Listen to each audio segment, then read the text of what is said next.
বন্যা পরিস্থিতি নিয়ে আরো জানাতে নোয়াখালী থেকে যুক্ত হয়েছেন সহকর্মী আবু নাসের। আবু নাসের, বৃষ্টি যেহেতু বন্ধ রয়েছে, পানি কিছুটা কমেছে, কিন্তু এখন সার্বিকভাবে বন্যা পরিস্থিতির কি অবস্থা রয়েছে?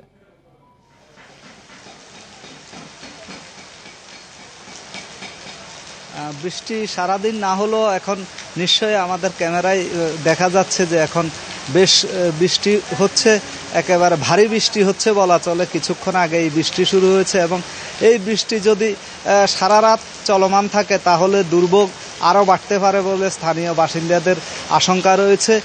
সারাদিন ঝলমলে রোদ ছিল এবং মুছাপুর ক্লোজার দিয়ে ছোট ফেনী নদীর পানি প্রায় 23টি সুইচ গেট দিয়ে একসাথে, সুইচ গেটের 23টি দিয়ে দরজা দিয়ে নামছিল।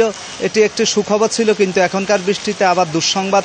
তো নোয়াখালীতে এখনও প্রায় সরকারি হিসেবে 1,21,000 মানুষ পানিবন্দী রয়েছে এবং আশ্রয়কেন্দ্র 800-র অধিক আশ্রয়কেন্দ্রে 1 লক্ষর অধিক মানুষ আশ্রয় নিয়েছে এবং প্রতিটি আশ্রয়কেন্দ্রে সারাদিন থেকেই মানুষ আসতেছে এবং সন্ধ্যা অবধি, রাত অবধি মানুষের স্রোত প্রত্যেকটি আশ্রয়কেন্দ্র, কি গ্রাম কি শহর, প্রত্যেকটি জায়গাতে। এবং আশ্রয়কেন্দ্রগুলোতে সরকারি ব্যবস্থাপনার পাশাপাশি বেসরকারিভাবে স্থানীয় লোকজন, স্বেচ্ছাসেবীরা এবং বিভিন্ন রাজনৈতিক দলের কর্মীরা যার যা আছে তাই নিয়ে তারা স্থানীয় বাসিন্দাদের সহযোগিতা করছেন।